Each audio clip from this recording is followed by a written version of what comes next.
بسم الله الرحمن الرحيم. كتاب التوحيد. باب ما جاء في الكهان ونحوهم. وقال أبو العباس بن تيمية: العراف اسم للكاهن والمنجم والرمال ونحوهم ممن يتكلم في معرفة الأمور بهذه الطرق.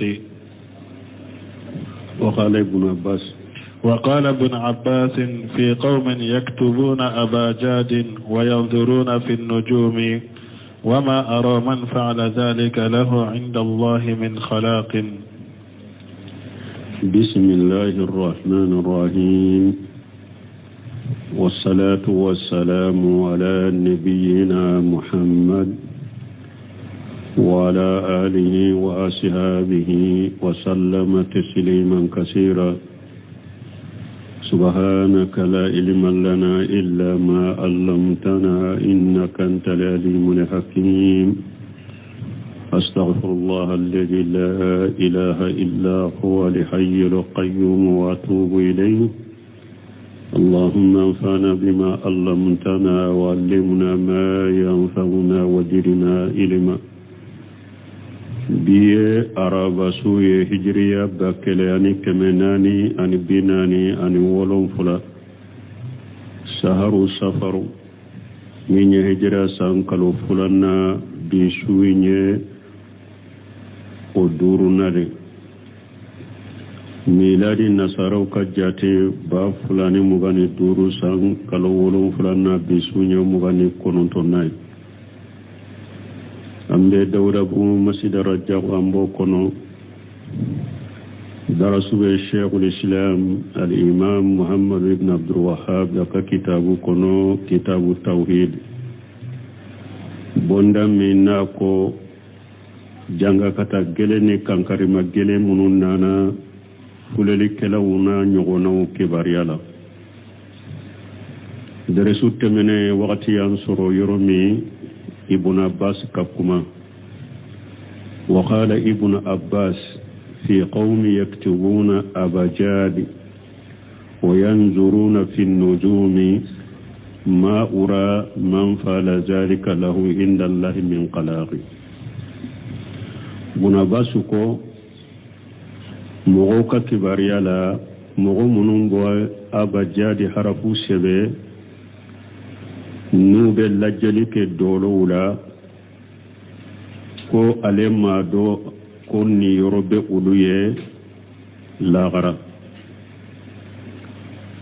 qawluhu yaktubuna abajadi wa yanzuruna fi an-nujumi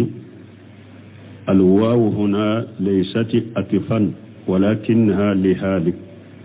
yani walhalu annahum yanzuruna mɔgɔ minnu bɛ abajadi sɛbɛ ani n'u bɛ lajɛli kɛ dolow la fayarbituna ma yaktubuna bi shayri nujumi wa harakatiha. u bɛ abajadi harafu minnu sɛbɛ u b'o o ni dolow taama ni dolow lamaga u b'u siri ɲɔgɔn na k'olu bɛ ko dogele minnu bɛ kɛ dugukolo kan k'u b'o o fɔ ni o ye u b'o dɔn ni o ye. قوله ما أرى من فعل ذلك ويزود بفتح الحمزة بمعنى أعلم. أبسك كحمزة بسك كفتحه أقرد ما دو وبالدم بمعنى ما أظن. ني حمزة إنك دم يا أقرد ما جيجي كوني يربي نونو لا غرام. وقوله أبجادي ناكو أبجادي حروف أبجرية مباف لدما حروف أبجرية هي أبجري هوجي فتي كلمة سنفس قرصتي سنقجي دزاق. نونون دي حروف أبجرية نونون دي أبجري هوجي hutti kalama sanfas qarsati sanqadi dazaq ba funun de ma abu jadu ka harafu وتعلم أبجاد ينقسم إلى قسمين أبجاد حرف كودو أبي تلا كتاتلا يرمى فلا الأول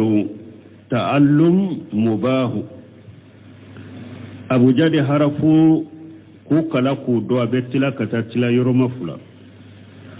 فلو أبجاد حرف كلاليون الدغلا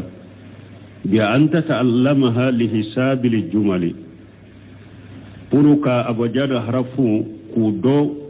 بروكا جملون ewa ku udonaye maana jate ka jate udonaye wa masbaha zalika anin nunu na nyugonaw fa haja la basa bihi ni mu'min abujadi harafu kala puruka jate ude donaye bashitola وما جال أناس يستعملونها حتى العلماء يورقون بها بنوسمنكم مغوما ولي أبو جاد حرفون نو بجاتي كنو يو ببارا كنو يكجاتي دونو يكجاتي كنو أكو هاري دوني كبغو وبجاتي تاكو كتارغوتا أبو جاد حرفولا قال الشيخنا عبد الرحمن بن سعدي رحمه الله في تاريخ بناء المسجد الجامع القديم نوشمينو عبد الرحمن السعدي ولو كرمغو ولي كرمغو فلو يا عبد الرحمن السعدي دي ko ka karamogo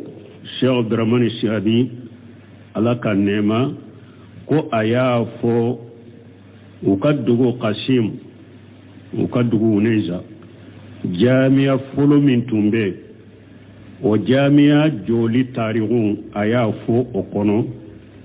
judi birida wa atil muna man sa'udu fi jalbina تاريخه حين انتهى قول المنيب أغفر لنا وسهر في السوال يا ربي تقبل سايانا درمان سادي تمام تمبي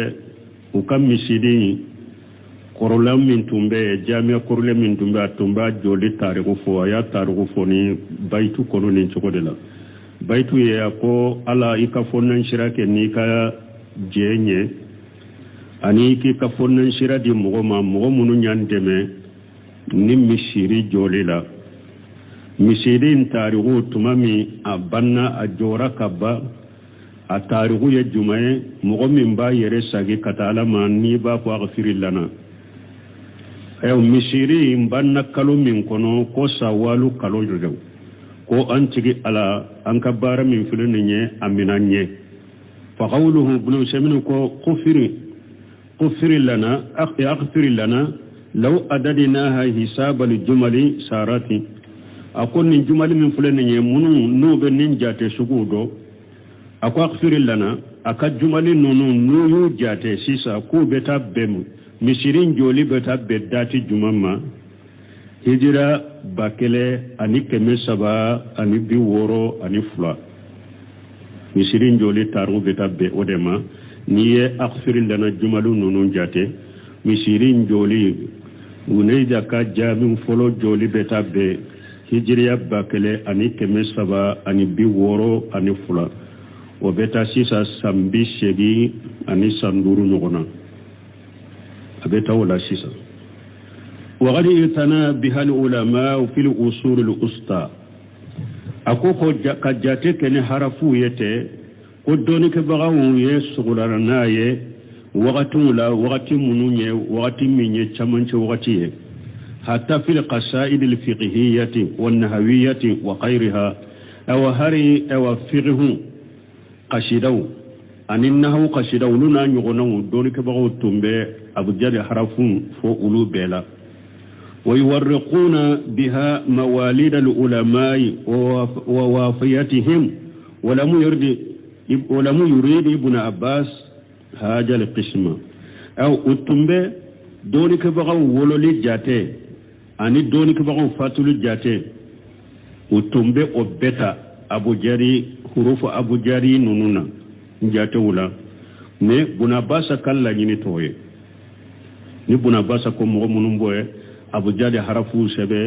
konni yorotu ye lagara akalla nyinite ulu ye mogo munun tumbe abujadi harafu kala puru kajjatu de donu ye doro ani ka tarihu kenu ye minye buna bas kala nyinite uluma o tilama yoro akalla nyinite ulu ye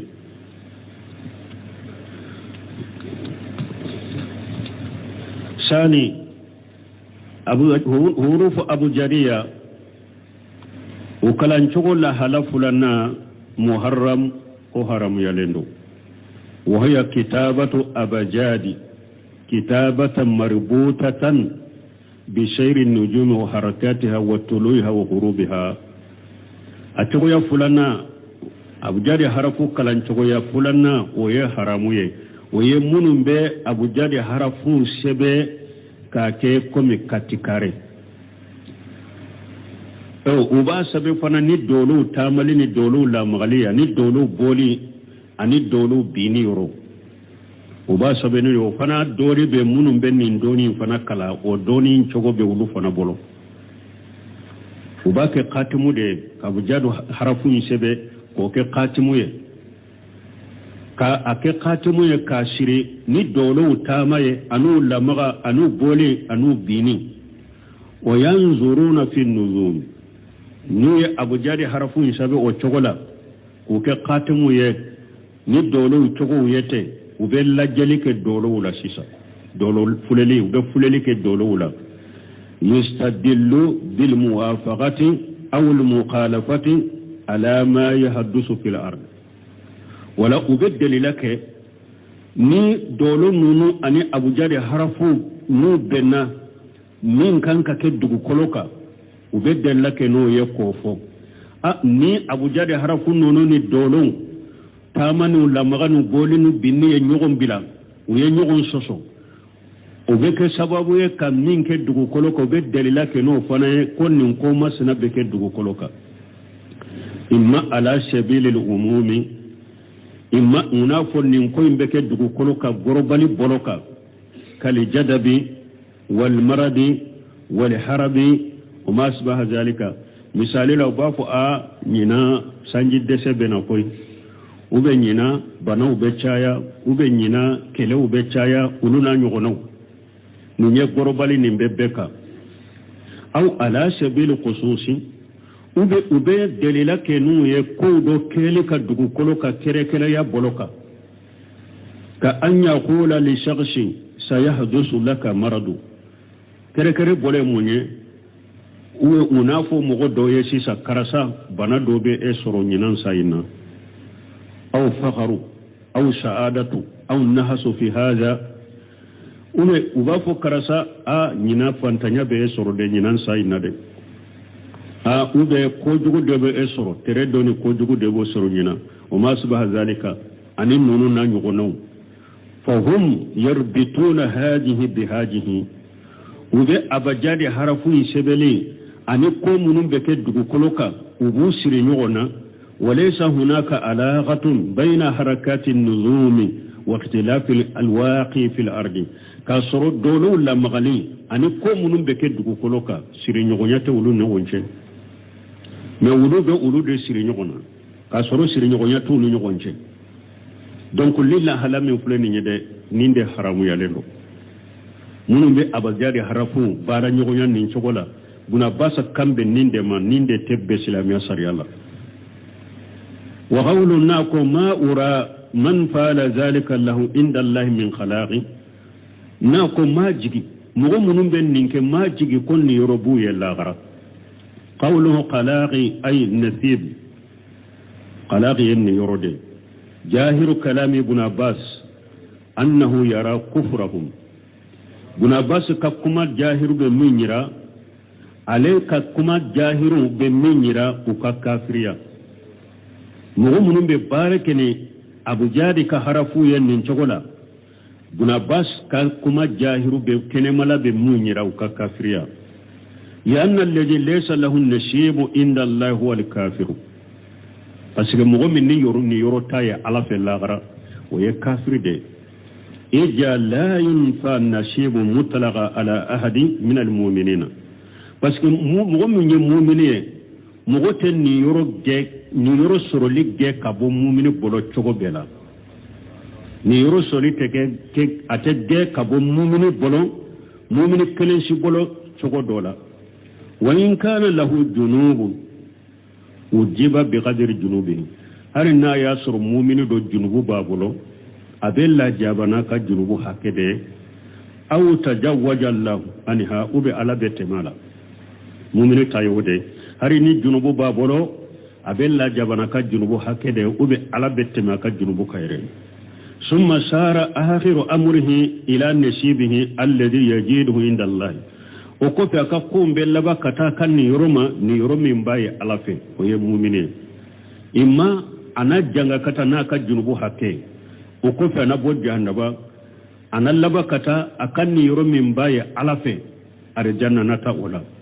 an umma junubu ani junubu sherala made ala na teme aka junubu la ana laba kata ni yoromi mba bolo ala ta na laba kata oma o ye mumini tay me na ko ni fora ko ni yorote minye o bayira ko ye kafiri de pew ni yorotoye wala mu yubayyin al muallif rahimahullah arrahimahullah hukm al kahin wal munazzim wal ramal min hayth al ughubah fi dunya min ya muallif al imam muhammad ibn abdul wahhab ama fulil kala ani dolo donna ani latru danna janga kata mimbuye jiya amofo wazalika annana idha hakamna bi kufrihim fa hukmuhum fi dunya annahum yustatabuna muallifu mukatiri fo janga kata min kanka kula jiya amofo o ni anko nunu nye kafiru de nanko ka kafiru de ukakiriye munye jiya ambe anyinu fo ukatubide fa yintabu nu tubira afule wa illa nu matubin qutilu kufara ambu faga kafiruye nenye ukakiriye ni anye kiri kuka ni kafo fuleli kela dolo lajeli kela ninye la turudana nanye kiri tiguka jia kono kafo kafirude do ukakiri ukajanga kata minye jia kono amba nyinu fe ukatubi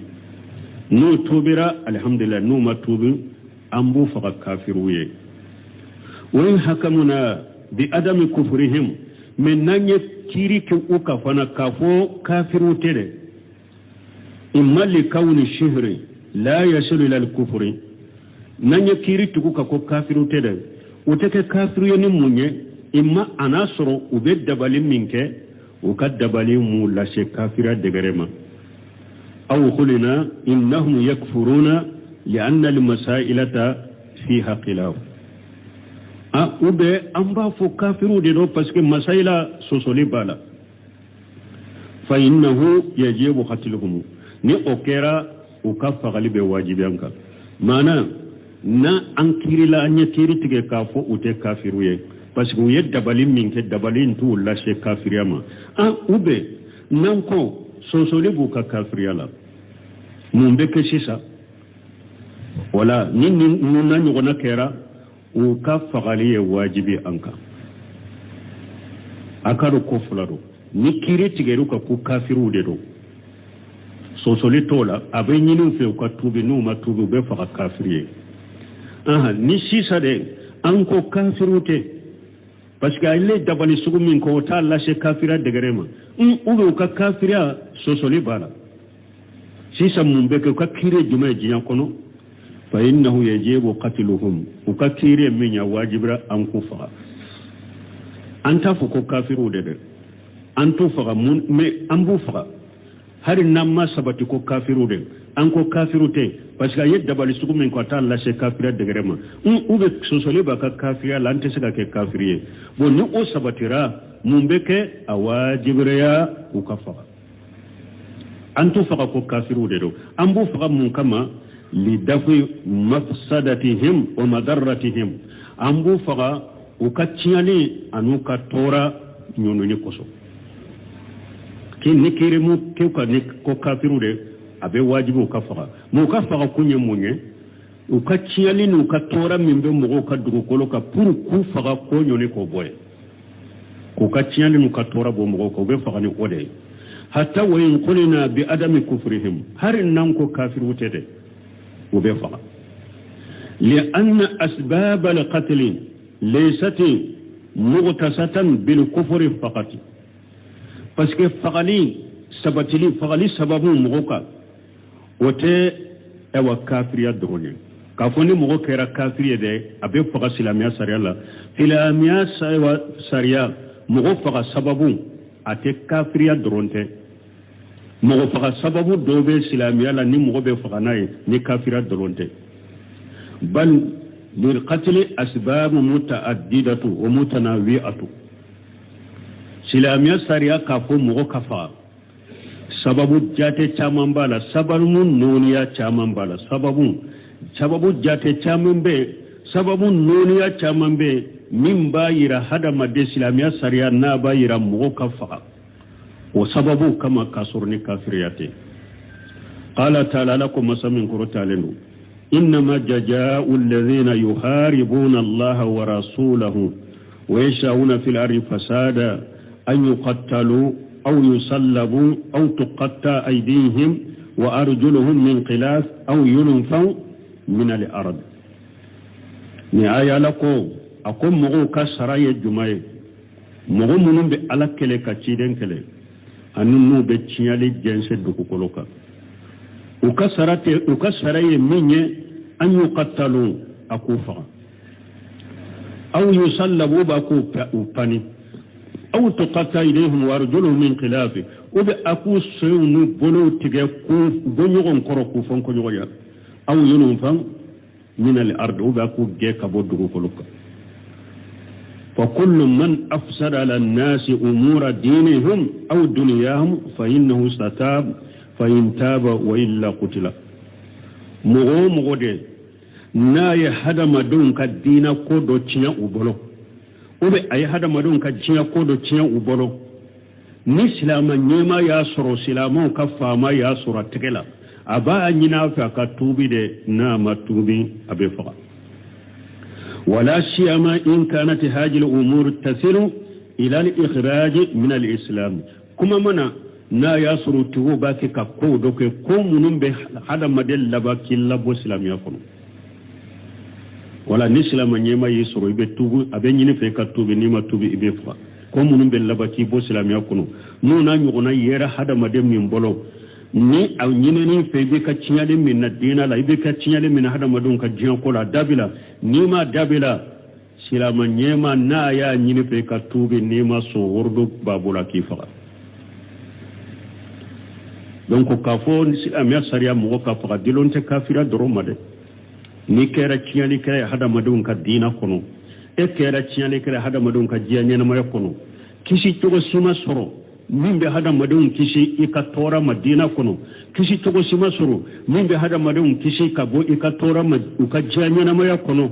ni minana banyini fe ka tubi ni ma tubi silama nyema bi fa fur mo ka kisi ka toroma ni aya koso wa nazru fi an-nuzum yanqasimu ila aqsam kala jeli ke dolo fanala abetila katatila yuruma fula al awwal fulu an yustadalla bi harakatiha wa shayriha ala al hawadith al ardiyah kala jeli ke dolo fanala chogo ya fula mo kan nunu fam huruf abu jariya anko udoni ukalani chogo ya fula akalani do dagara nyofo akalan cogo do buna bas kambo de mode haramuye ode bise kafiriyama o fana anyodo ko o fana abjadi harafu kalali kabara kenu ye cogo ya fulade do a cogo ya do daga lendo buna bas kantoma a cogo ya me haramu ya lendo kambo de ma o famura fulanna kadolo fana laje a fana ye cogo ya fulade fulo mugum be dolo kala magali anu katama ube jate mina nu ye be delele ke nu ye ni kokura munun be ke dugu koloka ibe ulu delelata ewa dolo la magalila anu tamala sawa'u kanat ammatan aw qasatan akera sa dugukolo ka kokura munun fule ka ke gorobani do ube kere kere do fa huwa shirku wa yem mushrikiya de wani yatakhada anna hadhihi an-nujuma hiya al-mudabbiratu al-umura wa yem mushrikiya de niya shirid bisukun kono ka fo nin dowlo de be ko wulatige ale de be ko nununke wa yem mushrikiya de misali la sa ni mo min ka dolo laje yede ni ale dolo laje ko kura munun be ke dugukolo ka be della ke nay nyina ko nya fo cogo mi gorobali ye munye nyinan sa sanjitena de sambe gele ade nyinan sa sanjitena oye gorobalo be bede ka ube nyinan sa balawu de bena de nyinan sa ko balawu de bena be kan ni sadaqati bo ebe della ke ni dolo la jele ni ode ube nyinan sa banaw do de bena bana sugo do bena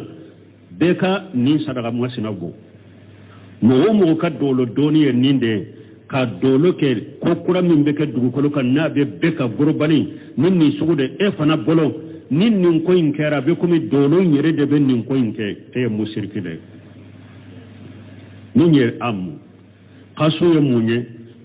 nyina karasa nye dolo laje nye minye bana be emina nyina bana be emina nyina karasa nye dolo laje min ke nka dolo doni kono nyina ebe ke fantanya karasa nka dolo doni kono nyina dolo min bora ewa dolo nyaayira be nyina dolo nyaayira ko nyina ko kasara be soro ninya musirkiya de mo ka dolo doni en ninya musirkiya de e bolo ni e yere bolo dolo nyere de be ko nununke komi ni do be sanyele man nasidila ado bata nin dolo doni de la ube sanyele man nasidila ube ado ni samaya donate uba ko dugu mume beka so tobi ika sadaqati nyina balaw do bena beka so tobi ka sadaqati ube bi ye nyina beka dege dila ka sadaqati ube nyina mo kelen sanu ni ngaramu hakka sadaqati balaw do bena nyina ni mo ben min fo ale yire bolo dolo min boro de bena ni balaw nye mushriki do ni mushriki ade aw anna laha shirkan fa huwa kufru mukhrij an al millati ube nabe e bolo ka fo dolo min fule ka bo ale yire kelente ko kena yire yede me afaralembe alaka latigela ale be fara alaka latigede ka faralembe alaka latige wala nube ko ke nini aqida be mo dusukun kono dolo donila etaye mushrikiya de mushrikiya min yibo dina kono ni mo be dugu kono ko kura munun be ke dugu kolo ka ni ba adilo dono dolila ni gorobali de do ube kerekera boloka e yere bolo dolo nde be ko nunun kena yere ye mushrika min be labo dina kono ube nabi bolo dolo kelenta kede me dolo yin faralembe alaka kala tigela ka ko nunun ke dugu kolo ka nini aqida bi duskun kono e mushrika min labo dina kono وإن اعتقد أنها سبب فقط فكفره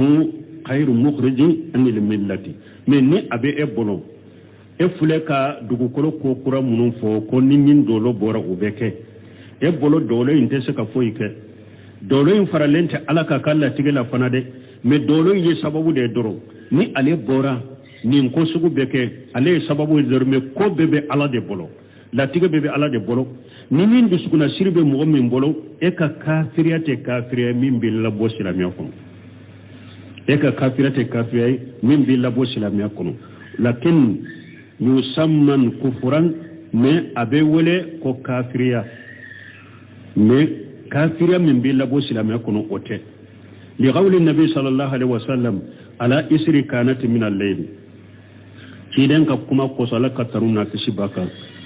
tuma mi sanje na sufe sogoma ciden ko hal tadruna maja qala rabbukum qalu allah wa rasuluhu adam udubiya sa sufe sanje nana sogoma ciden ni fajiri sallini jamai fajiri sallen ko fe ayayele makanye si jamama akoyala aw bado atigi ala ayem min fo suro aw bada tigi ala ye min fo sebo ko ala na ciden de boto qala ciden ko qala akwa tigi ala ko asbaha min ibadi mu'minu bi wa kafiru akwa tigi ala ko bi dugu jera nka jon don limanani ne ala ye dugu jele do kafirani ala ye amma man qala mutirna bi fadlillahi wa rahmatihi fajalika mu'minu bi wa kafiru bil kawkab ciden kuma suro sanji min nana ni mugo min ko ni anyen ni sanji soro ni alaka fasamanta de ani alaka nema wulu tigira mugo limanani ne ala yo kafirani dolo wiye wa amma man qala mutirna bin nawi kaja wa kaja fajalika kafiru bi mu'min bil kawkab meni mu'min ye nko suro sanji min nana anya asoro ni nin dolo masina de wulu tigila mugo kafirani ne alaye wuli manani dolo no seminu kala nyini ciden fule ka kafiriya min fonni hadisa kono kafiriya fitini kafira kumbabate kafiriya fitini de do wala ni mugo min ye sababu ke dolo de me e bolo fuite dolo yere bolo danfe unde do me dolo de kera sababu nin ko in kera ne ala de be ko beke mugo min ka dolo doni ni akida de be diskuna siri de be ela e ka dolo doli te kafiriya min billa bo silamiya kono me amba fima ko kafirite me kafiriya min do ima labo silamiya kono me mugo min ka dolo doni aba le duskun kono aka duskuna siri yede ko kura munun be ke dugu kono inka dolo nyere de ba ke ube dolen faralen be alaka akelila wotigila mugo taye kafiriya min ya labo silamiya kono وقد سبق لنا أن هذا الكفر ينقسم إلى قسمين بحسب اعتقاد قائله دون سمين رحمه الله كو علي يقول قتمي صفا كما سبا نبي كنتوني سبا أيافو يرولا كو نمغم فلنيني وكا كافريا بتلا كتاتلا يروما فلا نو أكا وكا كبغا كدسكونا سري أنو كفو بغا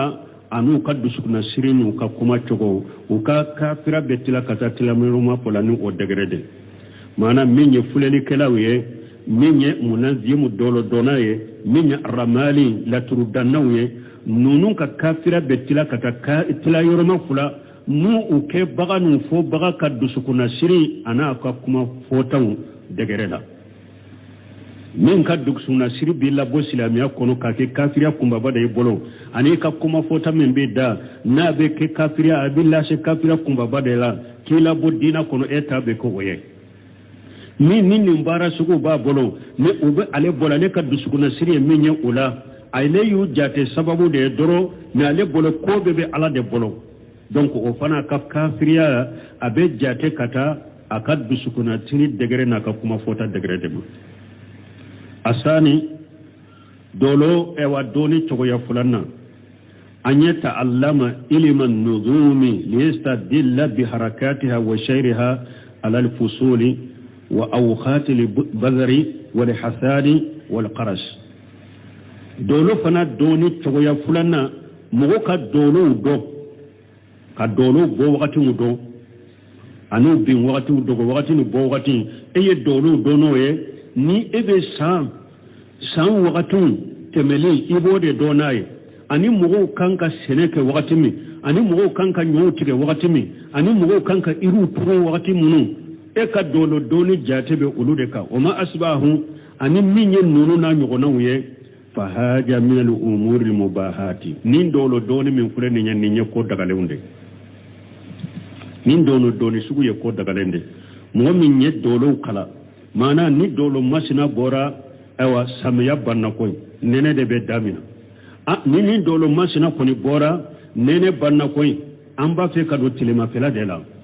ube nin dolo wakati masina na bora nyotige wakati sera ube nin dolo masina na abora mugo kanka irituru wakati sera ni mugo min ka dolo doni ni sugude ni nyeko daga lende li annahu ista'anu bi zalika la umuri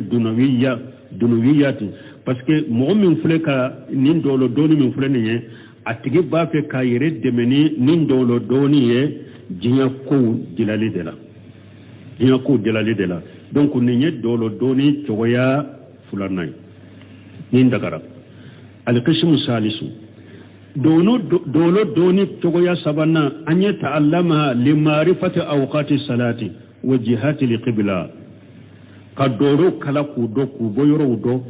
pour ka salli waqtu donu ye anika ewa koro ndonu ye وما أصبح ذلك من الأمور المسروعة أن النونو نيانا مني ني شريعة كقوية نيغو أولو دو ني دولوية هاري فرولا إوا ميت إوا كالامبولو تيغو وتمبي إوا دولو جاتمنا ني دولو دو بورا دروبا فو كالاندو ولي وقتي شيرا أكا تاسما مني إوا أكا كالاندا منا depuis fajiri folo ni dolo do bora dorobe kalandembe wuli aka katasuma mina aka sigi kalambolo la aka kalanda mina utumbo jate mina ni dolo wiye do salli wakati ba dami ajate mina ni dolo wiye do nu be kuno nala nu te qibla do koro nyoro do ni sunde do ni sufala de do dro ni dolo koni boro ba ko ni dolo masina be yoro me dro ye koronde anka salini ni yoro ye nin dole bo be korondo la ni nin dole yoro koronde do anka salini o yoro ye donc ni mo min ka dolo doni yen nin fana de fe munu ye sharia ku doni dole fa ta'allum huna masru dolo doni ni yoro la sharia do wa alaikum salam dolo doni ni yoro la sharia do ika dolo doni ni o ye sharia wa qad yakunu fardan kifayatan aw farda ayni ewa nin dolo doni be se ka ke farrun kifaya mana farda min do ni mo do ya do abinna ka bantoka nin dolo doni sugu be se ka ke mo ka yere fardu ayni yoro dola na ya suru yoro dola nin dono doni de te ete qibla do yoro do ube nin dolo doni de te ete sallu wati do donc o kad nin dolo doni kala pour ki ka sallu wati do nay ube ka korondo nay abe ki ka fardu ayni yoro la yere wala afamura dolo doni fananye ni la hala sabade wodi ato tawsiru la qatada tutumba fo ako ala ye dolo da ko sabade kama ni mo minye fen wore ni dolo fe ni ote iye yere bila fenne ka kote minye ifilila folo jinatul samai wala gade jayanna sama ad-dunya bi masabiha akoka ala ye dolo da ka sankaba masirinuye fulanna uruzuma lisayatin ala ye dolo do dila pour ku fili shetane wala munum be yele nyugo kata sanfe awo sabanna pour ka delilaw tana ye ka kanda ka siraw donay o bin nazmi hum yahtadun dolo fana be kanda noye abe kanda noye ni jiya ka shirawye abe kanda noye dina ka shirawla qatada tu kola ye dolo danni sabade kama awa ko ni mo minye doni wore nyini dolo la ni ninte i bila ire bila kola kote minye i qatawra donc ka dolo do ka shiraw doni dolo ye ka sallu waqtu dolo ye awa ka koron dolo ye bashite wulula o doni sugula wala afule ka do aw bolo dolo doni fana tilala kata tila yoro masaba ni haramu yerendo nabi do shirkula ube anike mushrikiya kumbaba ube anakima wa kafiriya mushrikiya fitini kafira fitini wayede ni mo minye dolo kala puru ka dugu kolo ka ko kuraw ni kaybu ni ko dogole ndonay o tabe ke ode haramu ye ewa men ni mo minya kala puru ka ko dogole unde donay sisa ni samaya do wakati na bo wakati tilema fila do wakati na bo wakati no tige wakati iri tun wakati kulu doni dolo ye o dagara to ya sabana ni mo minye dolo do puru ka ko mununye sharia e kal ewa ulu doni oye koron yoro salli wakati kulu de doni dolo nye e ka dolo doni ye sharia yere فيه مسائل الأولى لا يجتمع تصديق الكاهن مع الإيمان بالقرآن فيه مسائل دوبة نمبوندا كنو الأولى فلو لا يجتمع تصديق الكاهن مع الإيمان بالقرآن كدا فللي كلالا ani kalli manani qur'ana e utese ka fara ɲɔgɔn ka mɔgɔ kelen bolo utese ka fara ɲɔgɔn ka dusuku kelen kɔnɔ ciden ka kuma kosɔn yuhadu min qawlihi sallallahu alaihi wasallam an b'o mina ka bɔ ciden ka kuma la ala ka tanu na kisi b'a kan man ata kahina fasaddahu bima yaqul faqad kafara bima unzila ala muhammad ciden ko ni mɔgɔ min nana fulelikɛla ma a ye ko dogoli ni khaybu min fɔ e dara o la kurana min jigina muhammadu ka i kafira n'o ye wajuhu o ɲa ye cogo jumɛn annahu kajaba bil qur'an mun ye e kɛ kafiri ye ni kafira ni fɛn ye min jigina muhammadu kɛ i kɛra kafiri ye cogo di parce que i ye kurana galontigɛya wa haja min a'jamil kufri awa nin de ye kafiraw fana belebeleba ye ka kurana galontigɛya kafiriyaw belebeleba de don wala ni y'a yira na Sheikh Muhammad ibn Habu y'a yira ka da fulelikɛlaw la ani ka limana ni kuranaw u tɛ se ka fara ɲɔgɔn kan ni limana ni kurana ye i bɛ fulelikɛlaw galontigɛya de i tɛ da u la ni dara fulelikɛlaw la i bɛ kurana galontigɛya de u tɛ se ka fara ɲɔgɔn kan الثانية التصريح بأنه كفر الثانية مسائل فلان تسريه بأنه كفر تيدنيا جياني او كادا فللكلا لكو كافريا ديرو ايو جياني ديدي توغد من قوله أمبو من كبو تيدن ككمالا فقد كفر بما أنزل على محمد يكفرني فني من جينا محمد كا أنكو دوكو من جينا محمد كا فلاين بيبالا قرانا أني تيدن كاريسا سالو يكفرني أولوية donc ni nye kajeya mogo dara fuleli kelawla idara dolo donen kelawla munum be kaybu mi ko dogole mu foni dole wuye idara la turu danala akira fuleli kela sugu ye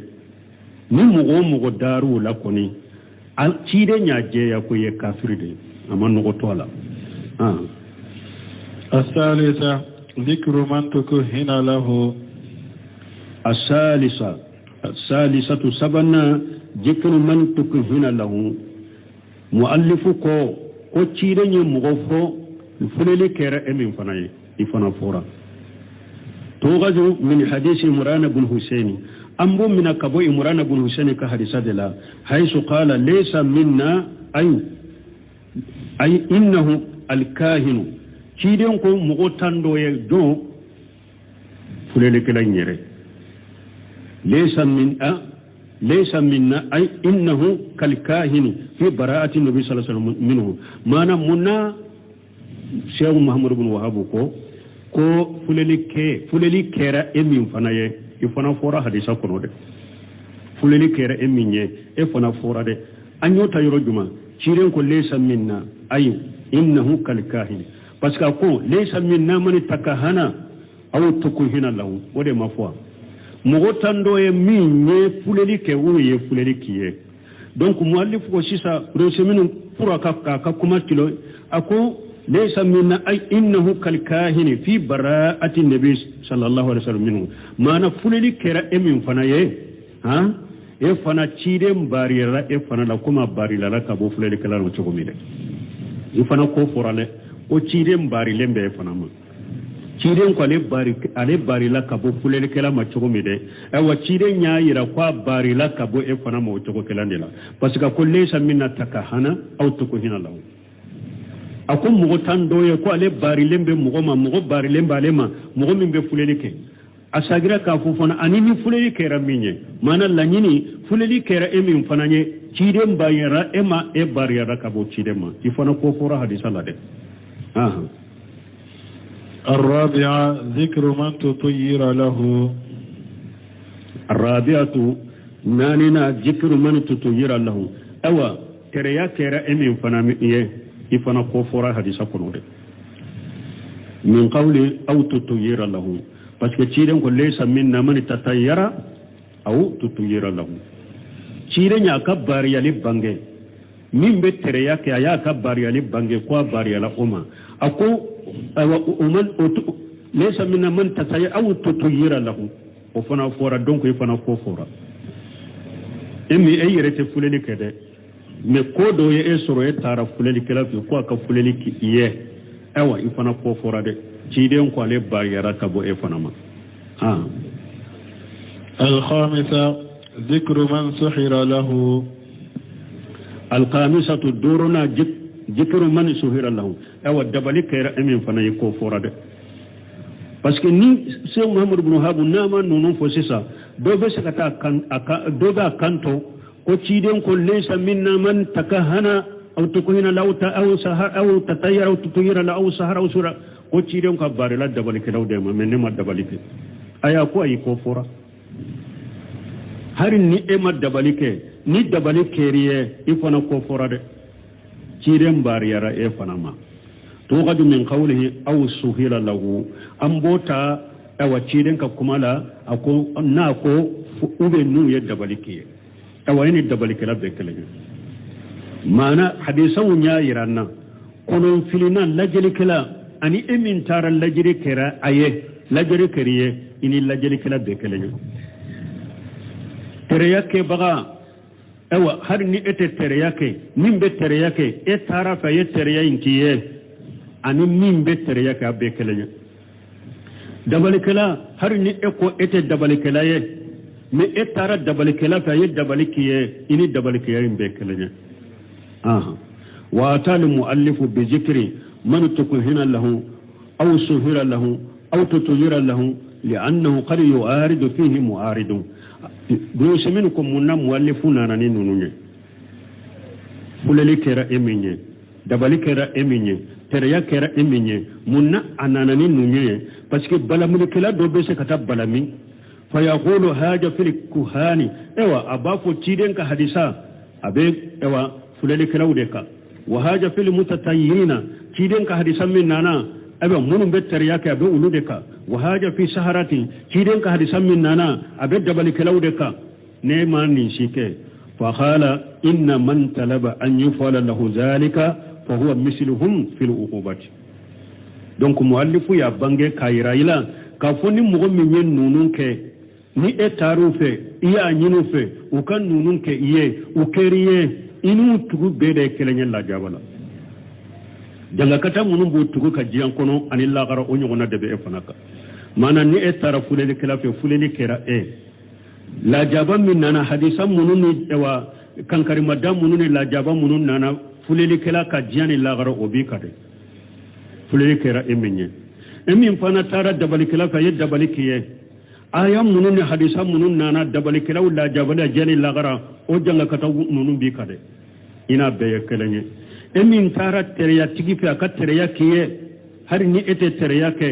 min ye tereya kiye hadisa munun nana aya munun nana kan kama dalilla jabani janga kata munun nana munun be tereya ke ni e tara tereya ke reye awa ibe ke mun yona o janga kata yona be kebe e fanay السادسة ذكر من تعلم أبا جاد. السادسة ورنا ذكر من تعلم أبا جاد حروف أبا جاد نمو من يقولوا كلا وفنا دو وكلا وطروفنا كوفورا وتعلم ذلك فيه التفصيل من أبا جاد كلالي فرنفانشيا بأليلا لا يهمد ولا يجم أكلالي بلا غسلنته وأكلالي بتنولنته فران إلا على حسب الحال أكا وكلالي tanuni ana la gosili abe moyire kala haladeka allati tunazzalu alaiha ikalla hala ben nambi ijiga ka wari sabaga jade ko ofora kateme kuma nya tila yuroma sabam min fo ni mo mun abajade harafu kara anya katilama yuroma fulam min fo ni be folo de la etalla gosilendo ni be fulana indela italla gosilente السابعة ذكر الفرق بين الكاهن والعراف. السابعة مسألة ولون فلنا ذكر الفرق بين الكاهن والعراف كاف ديفرنس دي فرانفانسيا كوفو مين يكولون فيلنا اني فلني كلا كديفرنس دو فو وني نيغونچه وفي هذه المسائل في خلاف بين أهل العلم أما مسائل دونك بغاو سوسولي بولا دونك بغاو نيغونچه parce que anya fo kateme an ko comme Cheikh Islam Ibn Taymiyyah ko ako do ko be kelenye donc fana ye farago doni ɲɔgɔn cɛ komi bagawi donc sɔsɔli bɛ o ko in na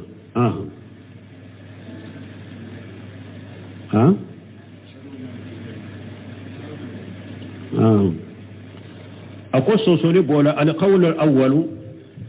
kuma fɔlɔ أن الأراف هو الكاهن فهما مترادفان فلا فرق بينهما كما فلوتكم كو الرافا كو دي توغي كو كاهن كو كما ودي درو كو دا نيغونكا كو سينو فراغوتي نيغونجي كو كما ودي درو دارا نيغونكا كا نيغونغيريا كو سينو ديفرانسي تو نيغونجي كو بيدي كلجي دو ينين فو كما فلوتكم القول الثاني أن الأراف هو الذي يستدل على معرفة الأمور بمقدمات يستدل بها كما فلان تقول ولوكو الرافا كو أليبي نيبلا فيو دودك برو كاكو دغولون دوناي أبدا لكنو نيبلا فيو ني برو كاكو دغولون دوناي مانا نينا نافي الرافا أليبي كو دودك ناما قاتمو غوشي كمغو بري أكونا أبي كو دودك ka delila kena odeye puru ka ko dogolen donaye ko do ko arrafa ninde fa huwa amu min al kahini ko o labolen do gorbalilen do kateme awa kahinu ka kolon filinanka li'annahu yasma'u al kahinan wa ghayruhu fa huma min bab al amni wal qash donc ko abese ka kahinu fanata ko nunu fula be komi fen gorbale ane fen kerekerele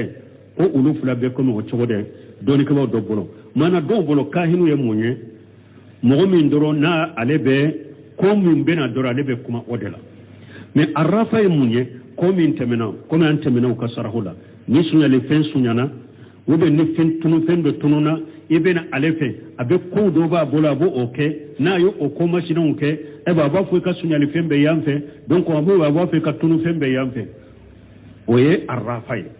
donc alebe saka komin temena alebe saka kuma ka komin bena alebe saka kumuka mais ni nye kahin uko komin bena ko dogole min bena do alebe kuma oreka